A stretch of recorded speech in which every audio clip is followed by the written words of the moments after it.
Hola, este es Charles Hoskinson transmitiendo en vivo desde la cálida y soleada Colorado, siempre cálida, siempre soleada, a veces Colorado. Hoy es 13 de octubre de 2024 y estamos haciendo un video sobre algo muy cercano a mi corazón, los principios fundamentales blockchain. A principios de año, Aggelos y yo estuvimos hablando sobre una forma de encapsular casi como una declaración de derechos para Cardano. Como saben, estamos redactando una constitución como ecosistema. Ya se han realizado más de 50 talleres, 63 en total, se están eligiendo delegados, han participado 1.400 personas y una de las cosas que se están discutiendo es esta idea de algunos derechos fundamentales que estarían integrados dentro de la constitución de Cardano como una guía de diseño o una estrella del norte para el rumbo que queremos seguir como ecosistema. Tenemos esta publicación de blog que Aggelos acaba de lanzar el día 10, que fue hace 3 días, y se titula Los 11 principios fundamentales blockchain hacia una declaración de derechos blockchain. Esto no es exclusivo Cardano, sino más bien un punto de vista sobre todos estos tipos de tecnologías y algunas preocupaciones fundamentales que deberían estar incorporadas en el sistema en su conjunto. Voy a leer algunas partes textualmente y tengo una pizarra y pasaremos por algunas ideas. Comencemos desde el principio. Diseñar sistemas blockchain es un esfuerzo desafiante y también un proceso continuo, ya que estos sistemas son de larga duración y están destinados a captar requisitos que evolucionan a lo largo de su vida útil. Esto implica que la comunidad blockchain de un proyecto blockchain a menudo enfrenta decisiones difíciles que bifurcan el futuro de un sistema blockchain de muchas maneras diferentes, con consecuencias difíciles de anticipar completamente. La toma de decisiones en la comunidad con frecuencia requiere evaluar propuestas altamente técnicas que pueden ser mutuamente conflictivas y tienen un impacto de diversas maneras. Para enfrentar los desafíos anteriores en cualquier proyecto blockchain y su comunidad, puede ser útil seguir un enfoque basado en primeros principios que evalúe si una propuesta de mejora específica se alinea bien con un conjunto de principios generales o principios fundamentales. El objetivo aquí es tomar algo específico que se haya propuesto para el gobierno y compararlo con algo general, un principio que sea ampliamente aceptado por la comunidad y que refleje los derechos básicos que los miembros de la comunidad esperan disfrutar como usuarios y colaboradores del sistema.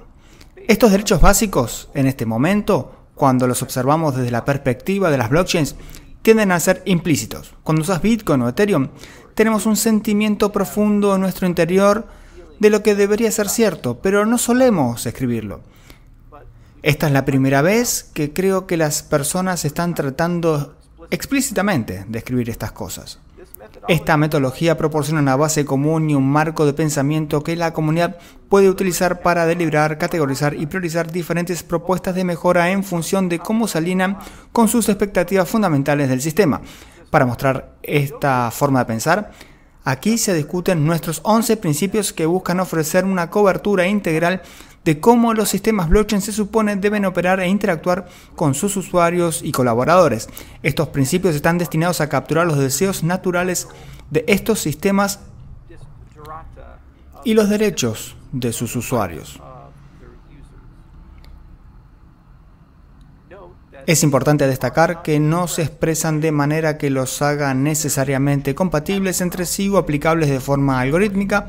Esto es inevitable, tal como sucede en la Ley de Derechos Humanos Constitucionales, donde los expertos deben ponderar entre diferentes y a veces incompatibles derechos y su interpretación, que sea adecuada para encontrar el mejor equilibrio posible. Caso por caso, se puede esperar que ningún sistema realizable pueda obtener una implementación perfecta de todos los 11 principios simultáneamente.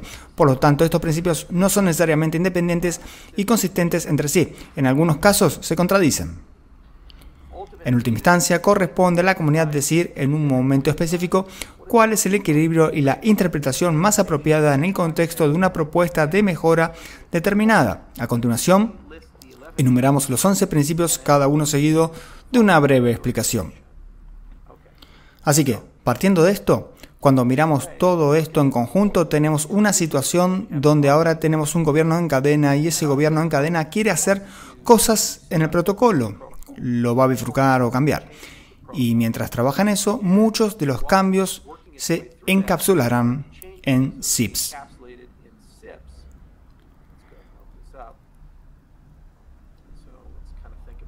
Pensemos en esto. Nuestro objetivo es que el gobierno en cadena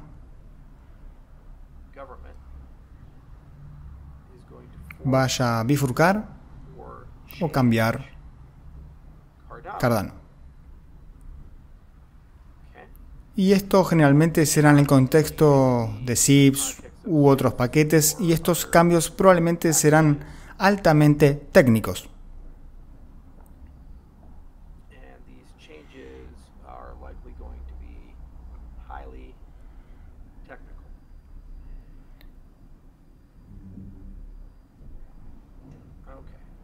Esta es una línea base que tenemos aquí. Tenemos este gobierno en cadena que estamos utilizando, vamos a bifurcar y cambiar Cardano, tenemos zips y otros paquetes de cambios, y los cambios son muy técnicos. Luego decimos, si vamos a hacer esto, valdrá la pena evaluar estas mejoras específicas en comparación con principios generales. Y esa es la idea que tenemos aquí. Pasar de cambios específicos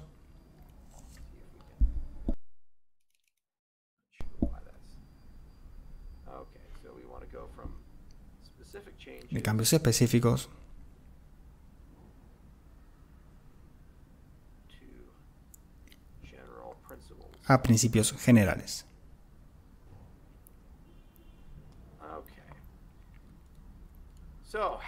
Miramos estos principios generales aquí. ¿Qué tenemos? Principio número 1. Las transacciones no pueden ser ralentizadas o censuradas y serán atendidas con rapidez para su propósito previsto. Esto suena bastante razonable. El paralelo aquí podría ser con la libertad de expresión, en el sentido de que las transacciones expresan la manera en que los usuarios desean interactuar con el sistema, por lo que los usuarios deberían ser libres y capaces de hacerlo de manera proporcional a su intención. Esto excluye la censura, pero también requiere rapidez en el procesamiento.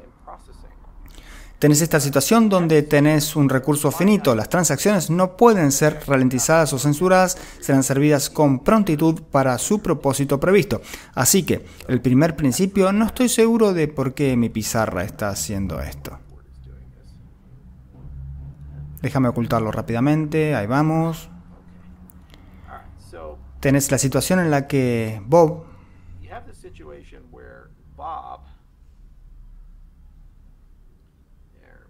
ahí vamos, el pequeño Bob quiere enviar una transacción a Cardano. Muy bien, genial. Y esa transacción lleva consigo una tarifa. Hay que pagar por algo, una carga útil. Y hay entradas que deberían resultar en salidas dentro del sistema. La idea básica aquí, si prestamos atención al principio, es que esto no puede ser ralentizado o censurado y será servido con prontitud para su propósito previsto. Entonces, básicamente, Bob dice, bueno, quiero que esto se procese rápidamente, quiero que sea barato, quiero que funcione tal como lo dije.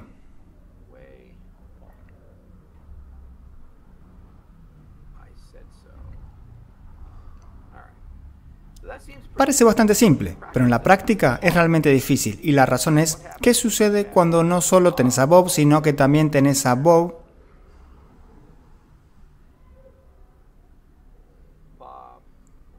lo llamaremos Bob 1 y a Bob 10.000? Y todos esos Bobs están enviando transacciones al mismo tiempo y solo hay espacio para 500 a la vez dentro de un bloque particular.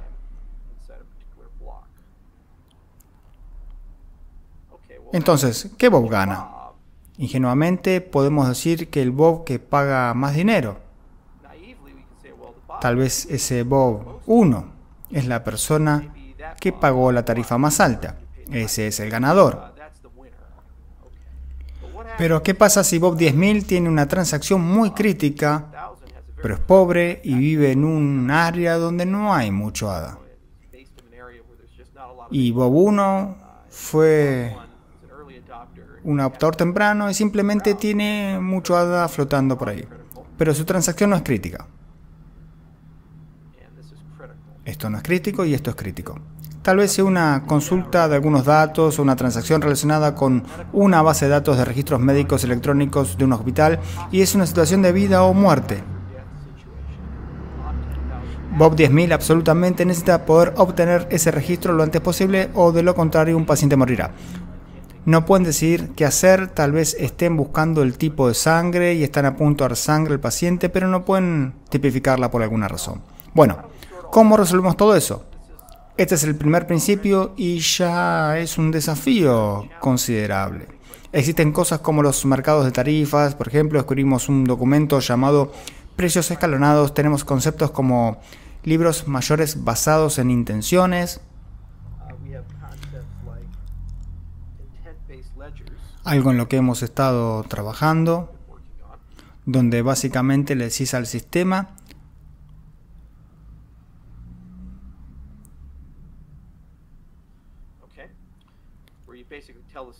lo que querés y dejás que el sistema descubra cómo hacer que todo esto funcione. Pero en la práctica, esto por sí solo es un gran cuerpo de trabajo, pero tiene sentido.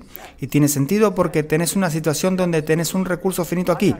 Ese recurso es finito y lo que querés es compartir ese recurso con tantas personas como sea posible. Querés capturar su propósito previsto, la intención de ello y brindarles el mejor producto posible y no deseas una situación donde estas cosas también puedan ser censuradas.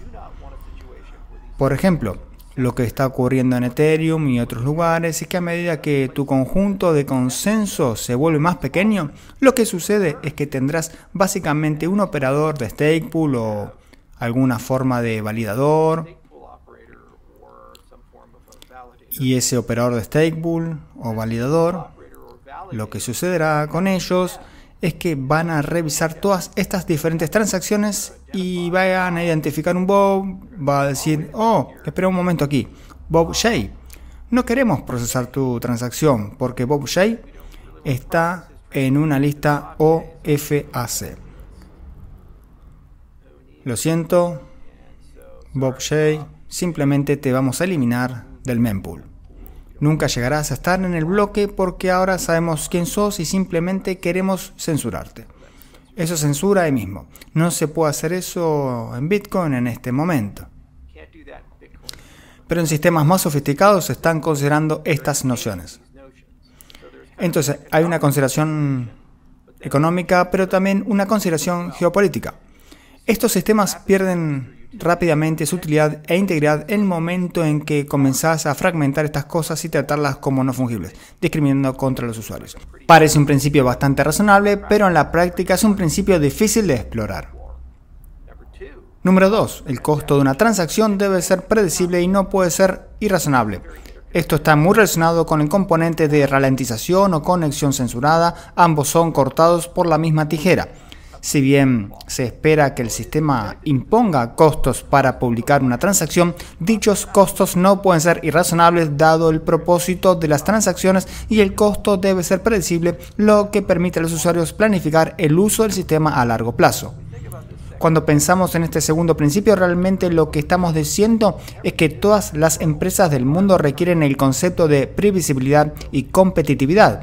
La previsibilidad y la competitividad básicamente significa que cuando uno de estos Bobs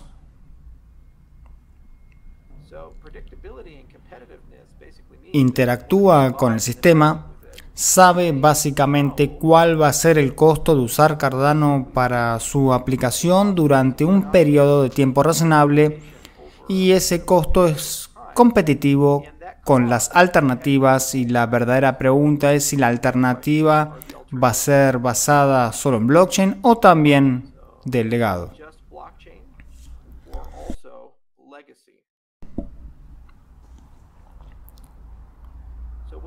Entonces, cuando ves muchos de estos sistemas como Solana y ves cosas como Sui o Aptos, han puesto mucho esfuerzo en la competitividad dentro del precio de las transacciones en el sistema. La previsibilidad se logra con el hecho de que simplemente intentan hacer las cosas lo más barato posible. Sin embargo, el sistema a veces falla, especialmente en el caso de Solana, por lo que se pierde mucha previsibilidad de si las cosas se completarán o no, pero cuando lo hacen son de bajo costo. Estos son principios interconectados entre sí y a medida que construimos los principios, las cosas se vuelven un poco más confusas.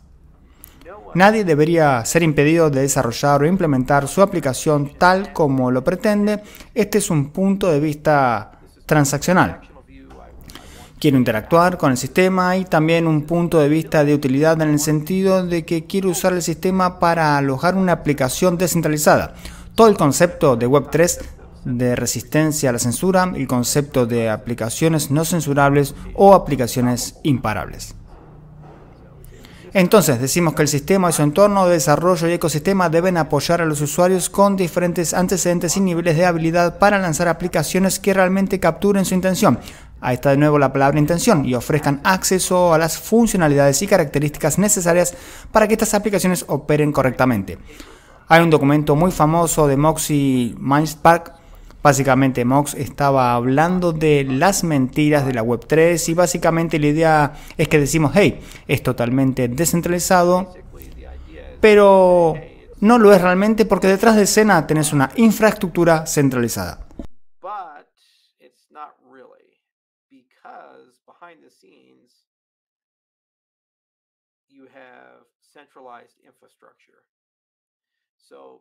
Básicamente, si esta es tu aplicación, la parte que va a ejecutarse en la blockchain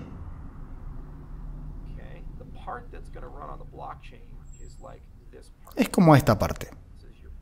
Esta es tu parte de blockchain.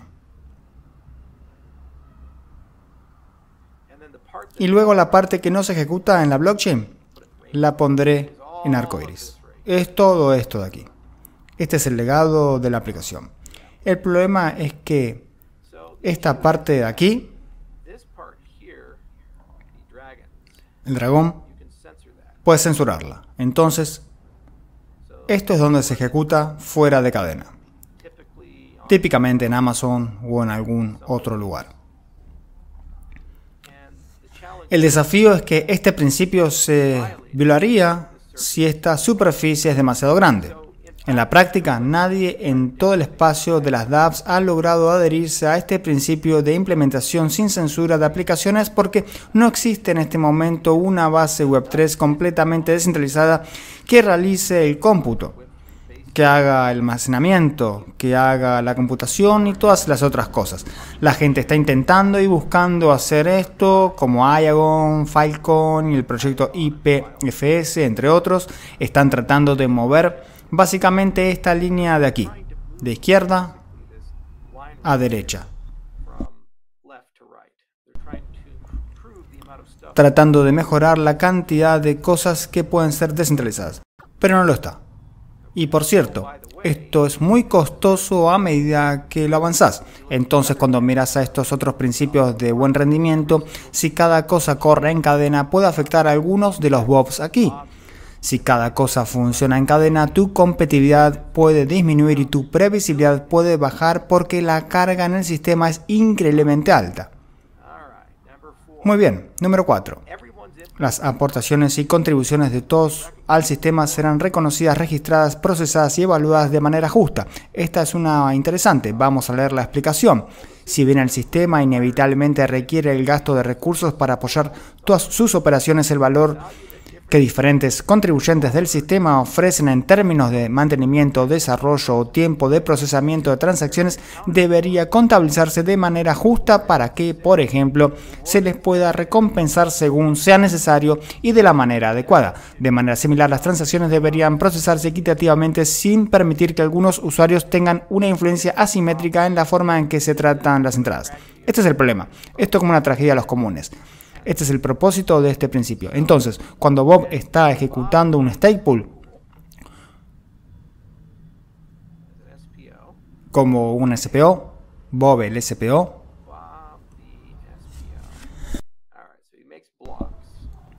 él crea bloques, genial. Eso es lo que hace. Está creando bloques, haciendo bloques, pequeños bloques. Pero también está actuando como un relay, está procesando un mempool y probablemente hay docenas de otros servicios que Bob está ejecutando.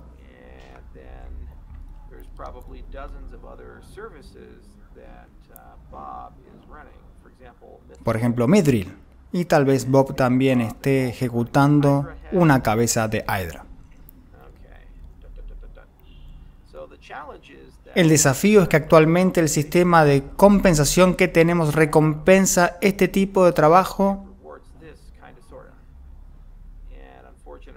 hasta cierto punto y lamentablemente no recompensa otros servicios dentro del sistema. Ese es Bob, el SPO. ¿Qué pasa con Alice, la persona de gobernanza? Supongamos que ella es una D-Rep.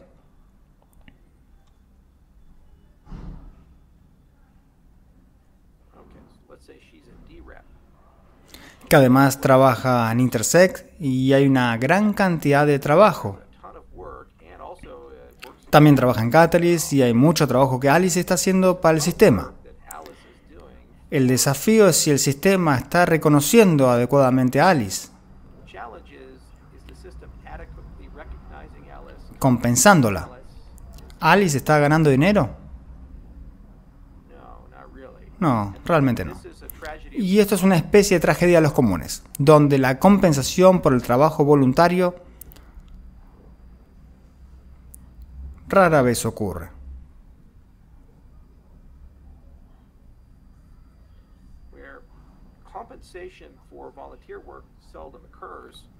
Y en la práctica es difícil reconocer y recompensar a todas las personas que contribuyen. A medida tenemos una carrera hacia el mínimo en términos de recompensas por las contribuciones.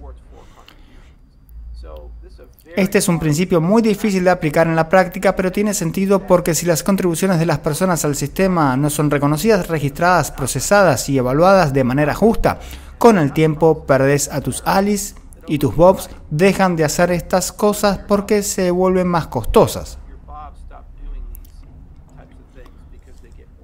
Entonces se produce un fallo de incentivos dentro del sistema. Es un principio aspiracional muy bueno y requiere mucho diseño de protocolo. Principio número 5. El valor de los datos que los usuarios contribuyen o crean no serán bloqueados o procesados sin su consentimiento.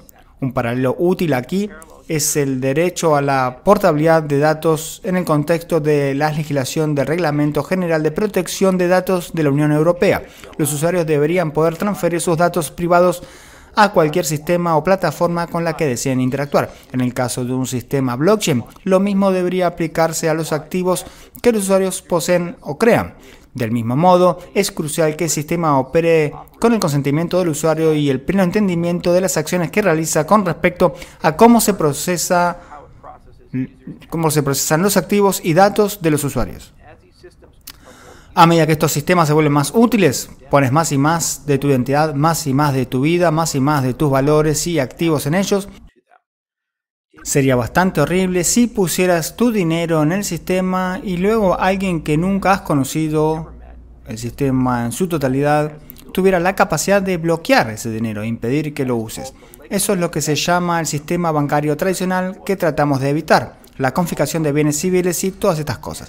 Y el procesamiento sin tu consentimiento básicamente dice que si hay algo dentro de eso que te pertenece, tu propiedad intelectual o lo que sea, y lo almacenaste de manera que dijiste que se necesita permiso para tocarlo, el sistema no debería poder violar eso. Este es un principio de sentido común, pero que se viola completamente en nuestro sistema bancario actual y en nuestra economía de datos actual. Así que todos carecemos de esto en nuestras vidas diarias y sería bueno recuperarlo. Número 6. El sistema preservará de manera segura el valor y la información almacenada en él. La seguridad aquí puede interpretarse de dos maneras. La integridad de la información registrada, por ejemplo, anticipando la posibilidad de ataques cuánticos que pueden violar la seguridad de las claves de tus usuarios. Se debería asegurar que estos puedan ser mitigados y la preservación de valor. Por ejemplo, anticipando un mercado volátil, los usuarios tienen la opción de usar mecanismos como monedas estables para preservar el valor de sus activos. Así que el valor de la información y el valor almacenado deben preservarse de manera segura. Hemos estado haciendo algunas investigaciones, por ejemplo, estamos muy interesados en mecanismos de estabilización y tenemos conceptos como DSHED. DSHED no va a desaparecer, no se va a ningún lado. DSHED es un contrato de estabilización algorítmica.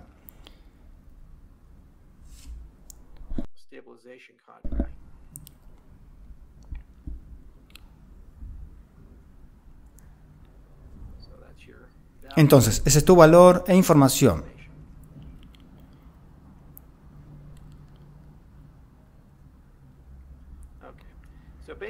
Básicamente, si pensás que ADA va a bajar o es muy volátil y necesitas previsibilidad, el concepto aquí es que puedes tomar tu ADA y ponerlo en algún tipo de contrato. Otras partes pueden asumir el riesgo y luego obtenés un activo sintético, y ese activo sintético está vinculado a algo como el dólar estadounidense, por ejemplo, que consideras que tiene un mayor grado de estabilidad que el que anticipás que tendrá ADA. Eso es estabilidad de valor en pocas palabras. Este es un mecanismo en el que estamos muy interesados a nivel de protocolo. Es lo que Luna intentó hacer, MakerDAO, crear protocolos para hacer eso. Pero esto es solo un contrato inteligente y es un estudio de cómo se logra la estabilidad de valor. Esto está interconectado con otro principio que mencionamos antes, el concepto de previsibilidad y competitividad en la fijación de precios. Bueno, si puedes fijar precios en un activo sintético que esté vinculado a algo estable durante un periodo de tiempo y pagar con eso en su lugar, el concepto de tarifas Babel, por ejemplo, combinado con DShed, permite tener tarifas estables dentro del sistema y fijar precios de esa manera. Ahora, información, vamos a esa parte, preservar la información almacenada en ella. La integridad de la información registrada, un concepto estrechamente relacionado aquí, es el de poda. Y esto es algo que no se menciona en el blog, pero lo señalaré. La poda ha existido durante mucho tiempo en el espacio blockchain y es una palabra bastante controvertida. La poda de la cadena. Entonces, tenés esta blockchain que ha estado ahí durante mucho tiempo, años y años y años.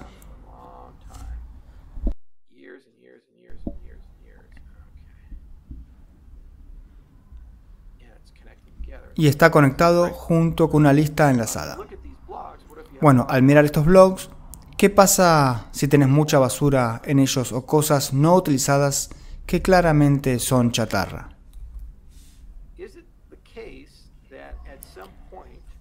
¿Es el caso de que en algún punto podamos crear un costo para mantener esto y si no está ahí se elimina? Y antes de que tengas una reacción instintiva y digas que no, que se queda ahí para siempre, ¿qué pasa cuando tu blockchain, porque es muy útil y mucha gente la usa, alcanza una escala de petabytes? ¿Qué sucede entonces? ¿O qué pasa cuando tu blockchain llega a una escala de exabytes?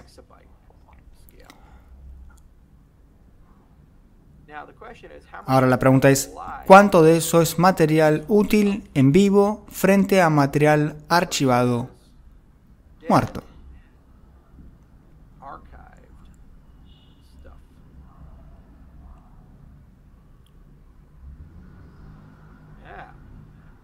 Sí, es una pregunta interesante. No lo sabemos, pero la realidad probablemente sea que la gran mayoría, cuando hablamos de una escala de exabytes, va a estar en este dominio. Porque esa es historia, cosas que ya han sucedido. Imagina que jugás videojuegos y fuiste un campeón de StarCraft en los años 90 y 2000. Esos fueron tus días de StarCraft. Eras un gran jugador de Protoss. ¿De acuerdo? Y jugabas 26 partidas al día y todas eran increíbles en Battle.net. Bueno, ¿qué pasaría si cada clic del ratón, cada pulsación del teclado, cada movimiento de unidad, todo eso se preservara y guardara de alguna manera? Por muy divertido que fuera tu carrera como jugador profesional de StarCraft en los años 90 y principios de los 2000, todo eso está básicamente en archivo, en estado muerto, no tiene valor económico, especialmente considerando que es una preocupación global, no local, es algo personal, pero es global cuando se almacena en una blockchain. La preservación de la información, cuando decimos esto como un principio aquí, decimos que el sistema preservará de forma segura la información almacenada en él. Esas cosas. Es un tema muy controvertido porque en muchos casos esto representa una carga indebida en un recurso compartido entre todos. Está muy relacionado cuando hablamos de la censura de transacciones o la previsibilidad y competitividad y el costo de las transacciones, porque si tenés 10.000 bobs y solo 500 espacios, ¿quién gana? Y de manera similar, si tenés una blockchain gigantesca con muchas cosas sucediendo, ¿quién va a ganar en las guerras de almacenamiento? La poda básicamente significa que tenés que pagar una tarifa o alquiler para permanecer en la cadena.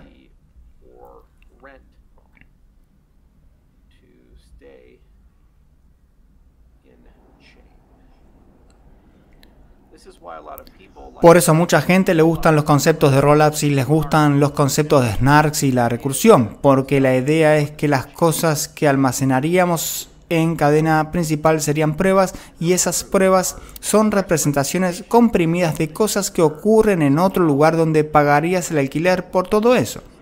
Los 26 juegos al día de StarCraft cuando eras un campeón de StarCraft y ganabas el gran dinero de StarCraft. Bien, principio número 7. No se gastarán recursos innecesariamente. ¿Qué significa eso? Uno debería entender esto como un objetivo de minimización de recursos, es decir, encontrar el mejor algoritmo para la tarea dada, que es importante para este principio. No queremos que el sistema desperdicie más recursos de los necesarios para una tarea dada. Un gran ejemplo de esto fue cuando actualizamos de Plutus V1 a Plutus V2. En el proceso de hacer esto, en muchos casos hubo una reducción de 10 veces en el tamaño de TX. Mismo resultado, mismo nivel de seguridad, pero una reducción de 10 veces porque había una forma más eficiente de hacerlo. Y en general, cuando pensás en estos tipos de sistemas, típicamente hay muchas formas diferentes de lograr el mismo resultado.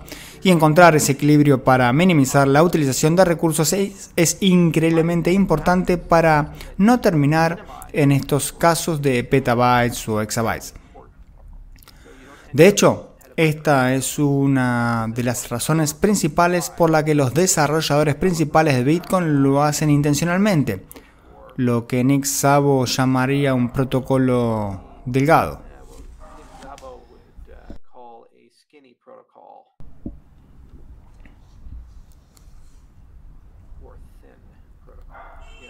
Protocolos gordos o delgados. Básicamente se trata de reducir masivamente la expresividad y capacidad de Bitcoin, lo que significa que no hay mucho exceso en la cadena, permitiendo así que haya muchos nodos completos en el sistema. Cuanto más expresivo es el sistema, más útil puede ser, pero también aumenta el potencial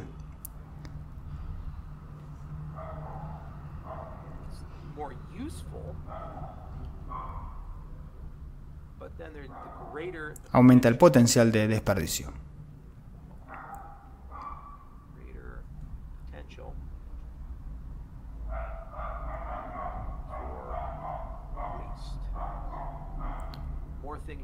Cuanto más se puede hacer, mayor es la posibilidad de hacer un mal uso del protocolo. De hecho, en los primeros días de Bitcoin hubo una gran controversia que permitía usar Bitcoin para almacenar datos arbitrarios, incluso pequeños, lo que generó bastante problema. El principio número 8 establece que el sistema tratará a los usuarios de manera justa y evolucionará en consecuencia de acuerdo con su voluntad colectiva, con el objetivo de garantizar su sostenibilidad y viabilidad a largo plazo. Este principio se refiere al derecho de los usuarios y contribuyentes del sistema a participar en su gobernanza y desarrollo de manera justa y representativa. La tesis principal para estos sistemas blockchain es que se adhieren a la acción y a la inteligencia colectiva.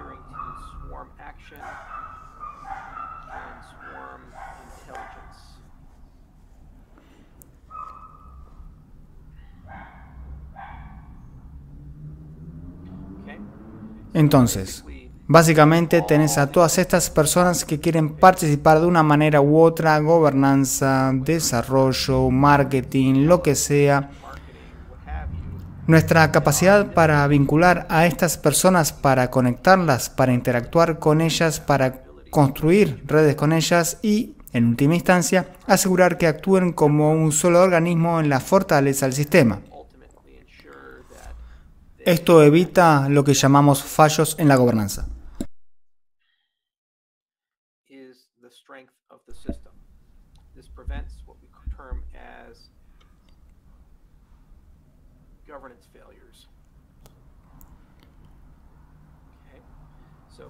Básicamente todos quieren usar Cardano, quieren que sea especial, poderoso e interesante, y si podemos aprovechar la inteligencia colectiva, entonces todos los conocimientos y la capacidad de acción conjunta trabajarán en conjunto, encontrando siempre un camino para lograr lo que desean, incluyendo acciones en curso como mejorar recursivamente la gobernanza del sistema,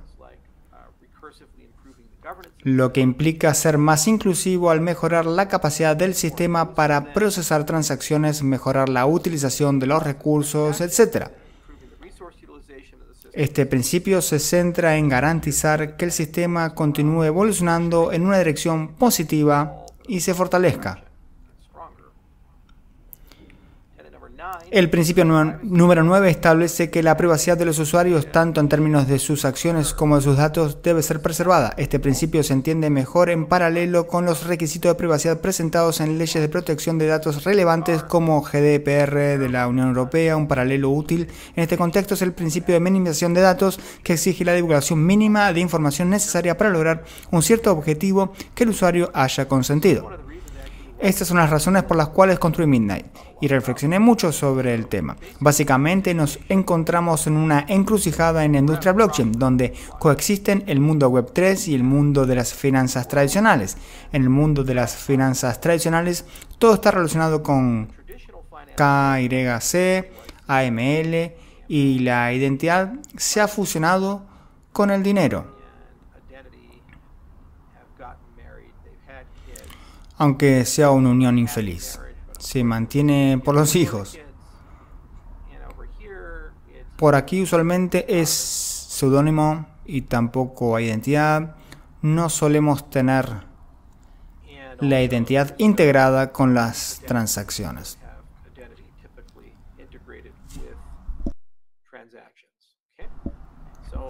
Desafortunadamente, estos sistemas no son compatibles entre sí y ha habido una avalancha de regulaciones en Europa. Está MiCA. Esto es Europa. En Singapur, la autoridad monetaria está considerando esto. En Dubái se está revisando a través de BARA y en ADGM en Abu Dhabi. Hay todo tipo de regulaciones tratando de regular, básicamente diciendo, llevemos todo esto al paradigma que tenemos aquí. Quieren conectar las transacciones blockchain con el dinero. Estamos empezando a ver términos como contratos inteligentes basados en ubicación, identificadores descentralizados, DIDs,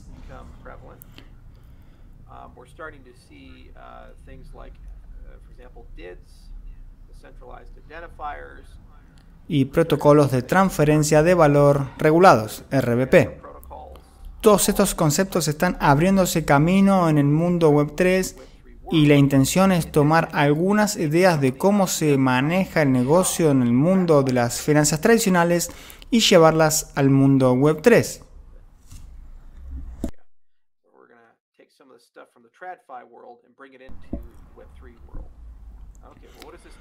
¿Qué dice este principio? Dice que si usas tu privacidad, tanto en términos de acciones como de datos, debe ser preservada. Lo que me gusta es el concepto de divulgación mínima viable.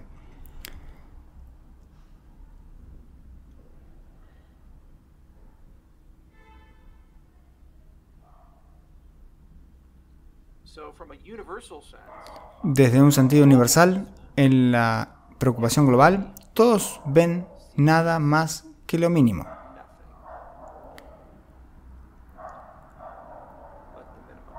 Y luego se integra en la transacción básicamente algún concepto de divulgación selectiva que es contextual.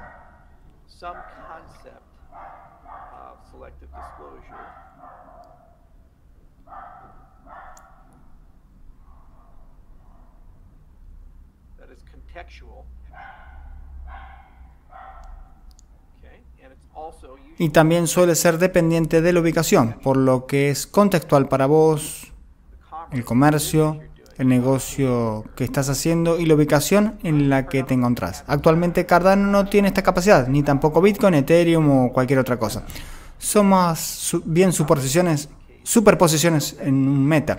Y probablemente debería ser así porque no querés construir eso en el protocolo central, sino más bien lo que querés son cadenas asociadas. Así que aquí está Midnight y aquí está Cardano. Y la idea básica es que Cardano tendrá un concepto de aplicación híbrida. Escribís una aplicación en Cardano, pero luego llamás casi como si fuera una API a Midnight para obtener estas capacidades según sea necesario y podés pagarlas con nada, porque Midnight lo permite. Ese es un ejemplo de adherirse a este principio. No estás requiriendo cambios en el protocolo central y esto te permitirá empezar a hacer cosas. ¿Por qué molestarse? Porque tenemos activos del mundo real. Esta revolución vale alrededor de 20 billones de dólares que están llegando al espacio blockchain. Son cosas como bienes raíces, tokens de valor, propiedad intelectual. Todas estas cosas normalmente tienen un componente de identidad y un régimen regulatorio fuerte y requiere algún tipo de sistema de divulgación detrás de ellas.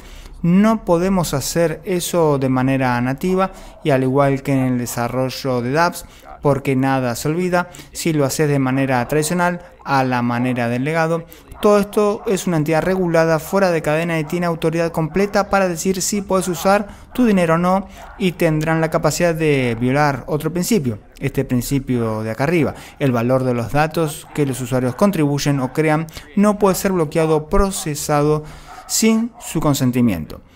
Espera un minuto, T5 y T9 están muy relacionados entre sí, porque la situación es que T5 y T9 básicamente significan que pueden exponerte. Y si están procesando todo esto fuera de cadena, entonces también pueden congelar tus cuentas y bloquear todo tu dinero, lo que puede impedir que tengas acceso a tus cosas. Así que es mejor tener un sistema que entienda esto y tenga una forma de clasificar, migrar y mitigar este tipo de cosas. Vamos a echar un vistazo al siguiente principio, el principio 10. El sistema ofrecerá a los usuarios formas de participar que no requieren que infrinjan leyes y regulaciones locales. Esto es muy controvertido porque la gente lee lo que quiere leer. Una persona que no está siendo justa y no está ejerciendo el pensamiento crítico leerá que el sistema impondrá leyes y regulaciones locales. No decía eso. Así que vamos a leerlo de nuevo muy cuidadosamente. El sistema ofrecerá a los usuarios formas de participar que no requieran que infrinjan leyes y regulaciones locales. Ofrecerá a los usuarios, o sea, vos, el usuario, maneras de involucrarse. Se traducen herramientas que no requieren que infrinjan leyes y regulaciones locales. Los sistemas blockchain no tienen la capacidad de vivir dentro del mundo real, viven fuera del mundo real, no saben que viven en los Estados Unidos, o en Europea, o en China, o en otros lugares. Entonces lo que sucede es que tenemos estas cosas llamadas legisladores. Y lo que hacen es aprobar leyes.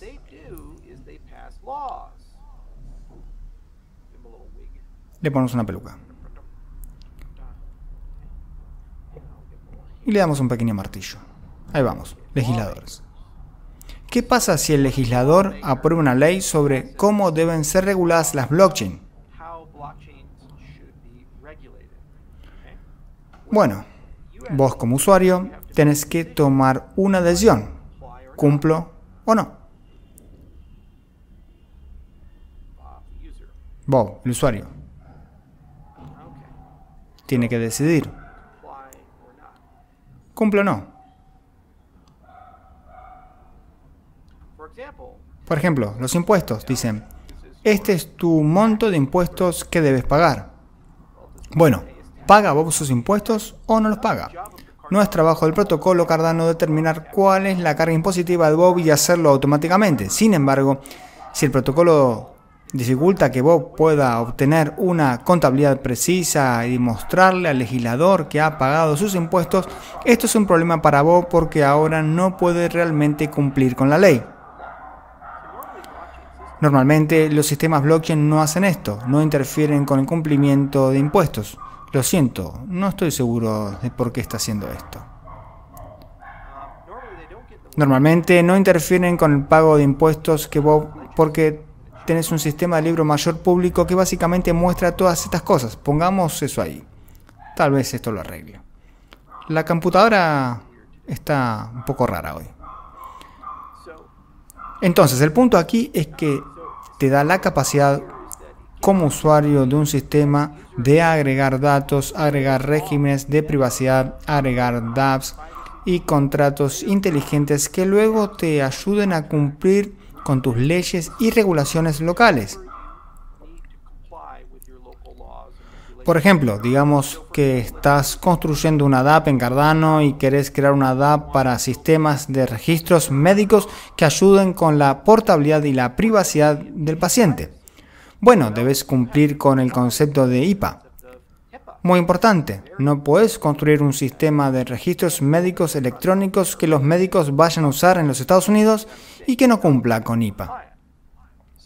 El sistema blockchain no puede interferir con tu cumplimiento de HIPAA. Y esa es la intención aquí. Pero no se está exigiendo que haya una puerta trasera en el sistema para que el gobierno garantice el cumplimiento de HIPAA bajo su control. Algunas personas simplemente malinterpretan esto una y otra vez, pero esto es la madurez del espacio blockchain, la fusión del espacio. Si estos sistemas van a ser útiles y utilizados por miles de millones de personas, debes tener una forma de agregar un régimen regulatorio y legal, incluido un régimen de adjudicación para la resolución de disputas. Y el principio número 11, la operación del sistema debe ser transparente, predecible, verificable, interpretable y sin asimetrías. Este principio exige que el sistema opere de manera que los usuarios puedan observar, verificar, predecir y entender. Esto sugiere que el software del sistema debería ser de código abierto, los binarios deberían ofrecerse públicamente y ser verificables. Pero también exige que los servicios que ofrece el sistema acomoden niveles similares de transparencia y verificabilidad, a pesar de que un usuario individual no pueda verificar completamente y confiar en todas las acciones realizadas por otros participantes. Además, no debería ser el caso de que ciertos usuarios tengan una ventaja injusta y disfruten de privilegios a los que otros no tienen acceso. Déjame leer la conclusión para vos. Una forma de aplicar los principios mencionados es evaluar cómo se alinea una propuesta de mejora blockchain con ellos. Dado una propuesta, los evaluadores pueden, por ejemplo, preguntar si al implementarla mejorará el comportamiento del sistema con respecto a algunos principios. Además, pueden preguntar si la mejora es tangible y significativa, considerando los recursos necesarios para implementarla. También podría darse el caso de que la propuesta de mejora deje el sistema en peor estado con respecto a algún otro principio. En tal caso, se podría preguntar si el intercambio que se ofrece es preferible para el futuro del sistema en comparación con su estado actual. Por ejemplo, ¿qué sucede si existe un SIP que dice vamos a implementar un sistema de alquiler y poda de UTXO para reducir el espacio total del estado y la cantidad de datos acumulados dentro del sistema?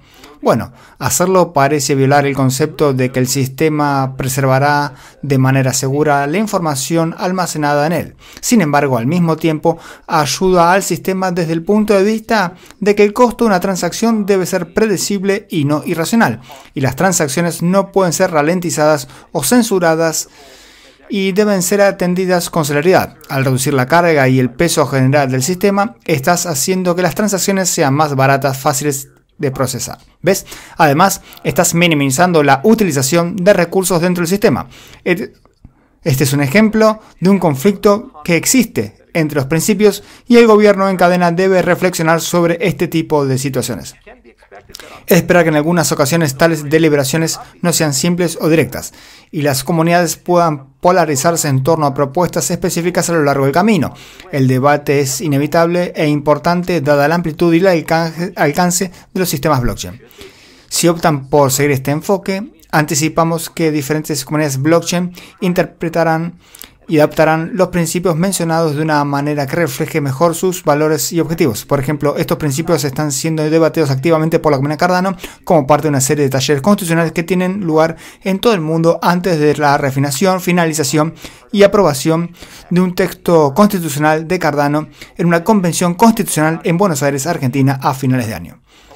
Esperamos que estos principios actúen como faros en el horizonte lejano que llevarán a Cardano y otras comunidades blockchain hacia donde desean llegar, haciendo posible finalmente alcanzar su destino. De hecho, vamos a organizar un espacio especial en X el 30 de octubre, Angelos y yo, con el auspicio de Intersect, discutiremos este tipo de temas.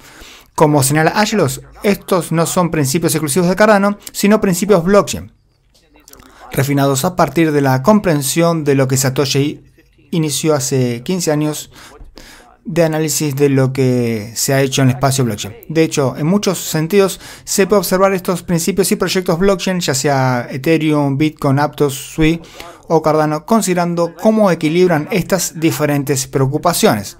Por ejemplo, cuando se trata de monedas centradas en la privacidad, están muy orientadas hacia el principio 9 de que la privacidad del usuario, tanto en términos de sus acciones como de sus datos, debe preservarse. Sin embargo, si no están construidas de la manera correcta, resulta casi imposible para ellas cumplir con muchas regulaciones locales, lo que también complica en gran medida la operación del sistema.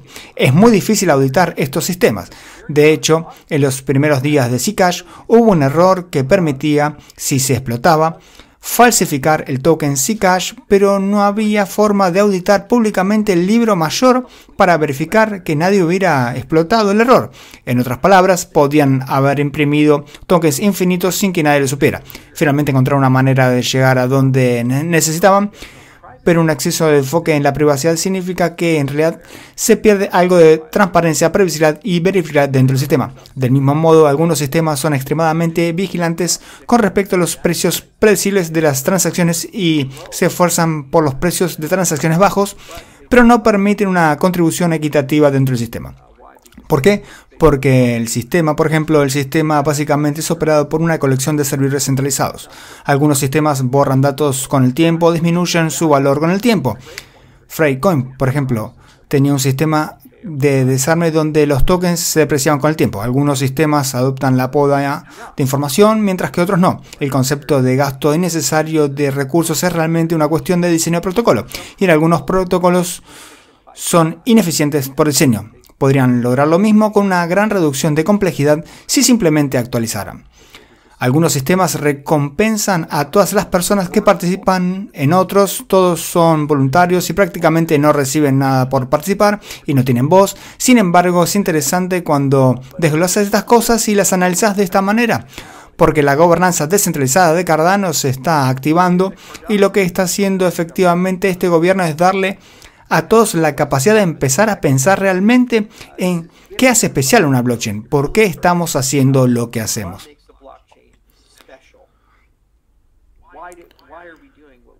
El objetivo de la convención sobre los principios es profundizar y comenzar a entender cómo categorizamos los sistemas de manera diferente. Actualmente, como lo hacemos en Twitter, es clasificarlos por métricas sin sentido, como el precio del token, por ejemplo.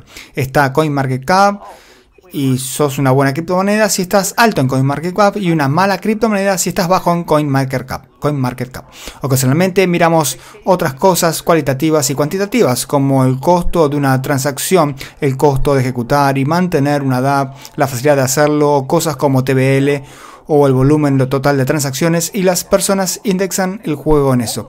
Pero ese tipo de mediciones escapan por completo del lado filosófico del espacio blockchain, que es ¿por qué usamos una blockchain en absoluto? ¿Cuál es el propósito de esta tecnología? Si no es por el hecho de que son filosófica y estructuralmente diferentes de Azure y Amazon. Los principios te obligan, como una especie de bomba cognitiva, a pensar en qué hace que estos sistemas sean diferentes, únicos y especiales. Además, si sos un desarrollador de una aplicación, entendés que quizás estás sacrificando velocidad y el precio de la transacción, lo que resulta en un costo operativo más alto, pero estás ganando algo por el hecho de que el diseño esté dentro de estos sistemas. En esencia, es como una carta de derechos. Ese es el propósito del ejercicio y el propósito de una constitución, es decir, cómo como comunidad vamos a indexar estos tipos de principios, cuáles son importantes para nosotros, cuáles no lo son tanto, y en nuestra gobernanza en cadena, qué instrucciones le estamos dando a ese gobierno en cadena para pensar cómo funcionan esos principios y evaluarlos con respecto a los futuros elementos de la hoja de ruta. Una de las razones por la que Voltaire vino antes que algunas partes de Bayo, aunque como ecosistema estamos haciendo un gran progreso en Bayo, es que algunas de las cosas que podríamos hacer para Bayo cambiarán el perfil de compensación de los principios actuales de Cardano. Aumentarían el rendimiento, pero pagaríamos un precio por eso como ecosistema. Por eso es realmente importante tener gobernanza descentralizada antes de seguir ese camino, porque solo a través de la gobernanza descentralizada se puede tomar una decisión para todos, en todas partes. Ese es el punto de Voltaire. Ahora que tenemos un gobierno en cadena, podemos finalizar algunas de las últimas partes de la hoja de ruta sobre cómo queremos abordar algunos de estos protocolos. La buena noticia es que se ha hecho un buen diseño de protocolo, llevándonos a un punto en el que en su mayor parte podemos preservar y proteger lo que es Cardano, pero a medida que agotemos la primera generación de Bayo, lo que sucederá es que cuando miremos hacia la próxima generación, concretamente al analizar el sharding y otras cosas similares, se empezará a romper parte de la visibilidad, la verificabilidad, la resistencia bizantina y la potencial vivacidad local del sistema para ciertas clases de usuarios en ciertos casos. Cuando observamos cosas más complejas, como un modelo de precios escalonado o la priorización de transacciones, empezamos a ver situaciones en las que, para ciertos usuarios, en ciertas circunstancias, pueden existir compensaciones o depriorizaciones. Hay enormes beneficios a escala global para la red, pero ¿dónde terminan y comienzan los derechos de una minoría de usuarios y dónde están los derechos de la red en su conjunto y su deseo de crecer? No puedo tomar esa decisión, incluso si quisiera. No es lo mejor para Cardano nombrar a un líder y decirle que resuelva esa decisión.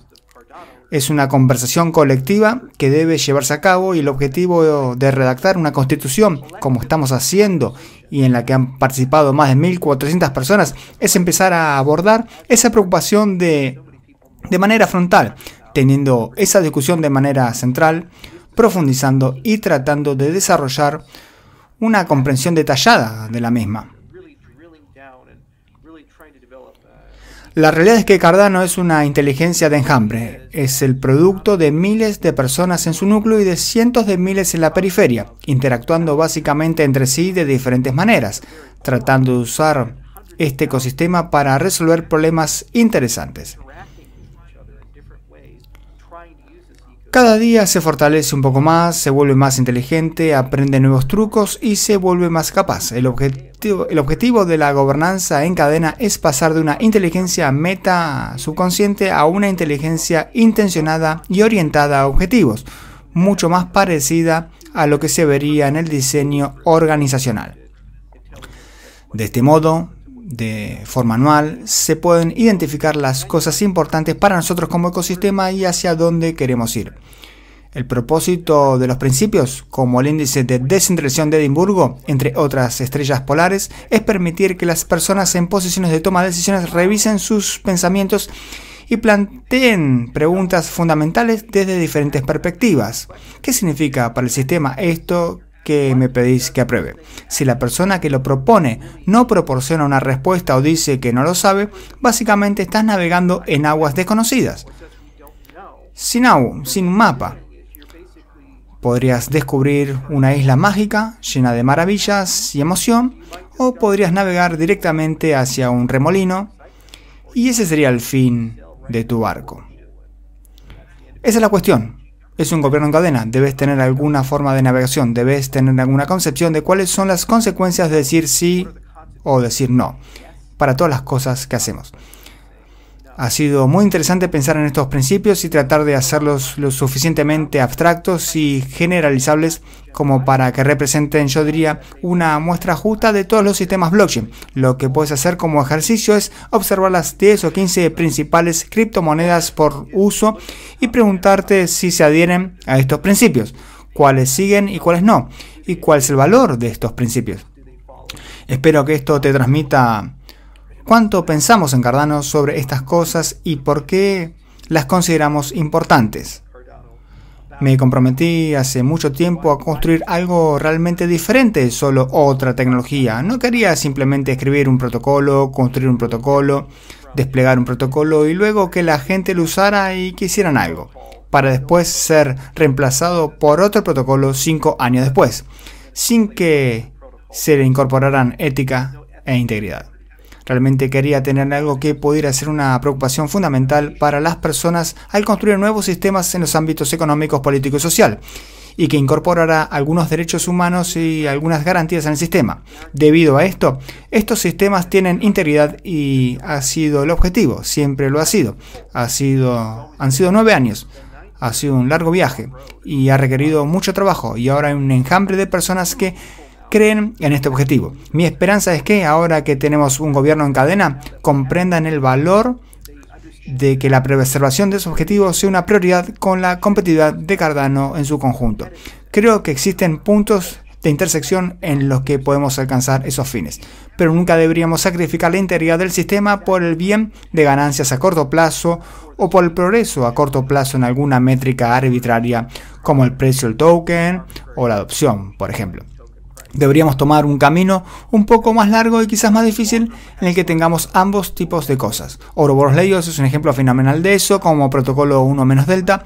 No enfrentas las consecuencias del sharding, pero obtenés francamente todo el rendimiento que podrías necesitar para blockchain tal como es hoy en día, especialmente cuando se admiten cosas como Hydra, Rollups y cadenas asociadas, donde en su mayor parte esas aplicaciones de alto rendimiento se pueden realizar de una manera diferente y aún tenés ese mismo 50% de seguridad bizantina. Así que es difícil hacerlo, tomó años y años escribir el protocolo y descubrirlo, y todavía tiene que pasar por una fase de prototipo, al igual que pasó con Peras.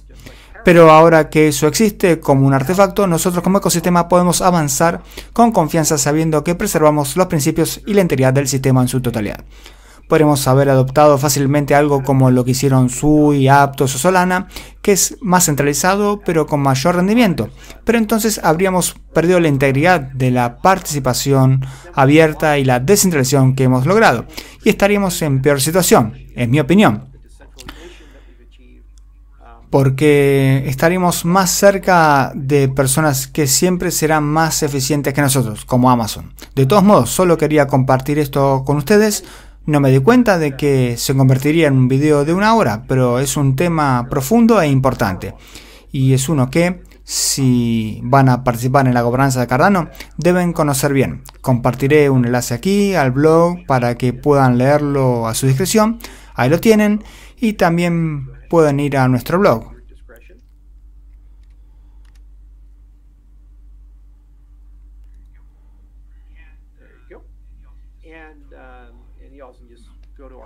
Espero que esto los motive y les entusiasme sobre todo el tema de la gobernanza blockchain y los derechos fundamentales. La Convención Constitucional está en el calendario y los últimos talleres están en marcha. 63 en 50 países, cada uno de ellos eligiendo delegados y suplentes, que se reunirán en masa en Argentina en diciembre. Y pasaremos un buen rato hablando con todos. Incluso hablé con Mark Meckel el otro día. Él está tratando de organizar una convención constitucional en los Estados Unidos y ha logrado que 19 estados aprueben leyes para una convención constitucional. He aprendido mucho de él sobre cómo piensa en las convenciones constitucionales, y creo que él también aprendió algunas cosas de nosotros. E incluso podría venir la convención constitucional solo para aprender sobre cómo la estamos llevando a cabo. Porque en realidad organizar una convención es algo bastante raro. Nunca se ha hecho en la historia de Estados Unidos, excepto cuando fundamos el país hace más de 200 años. Pero considerando todo, realmente está avanzando y hemos comenzado a construir un consenso básico. Hay algunos problemas difíciles de resolver y los principios son un ejemplo de eso. Al igual que el preámbulo de Cardano, la constitución de Cardano.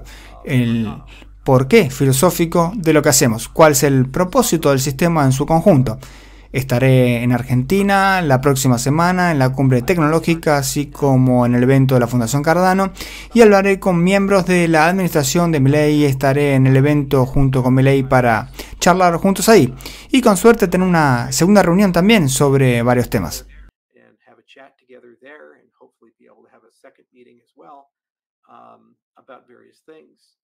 Así que estamos logrando que se haga. Gracias a todos por escuchar. Nos vemos del otro lado. Saludos.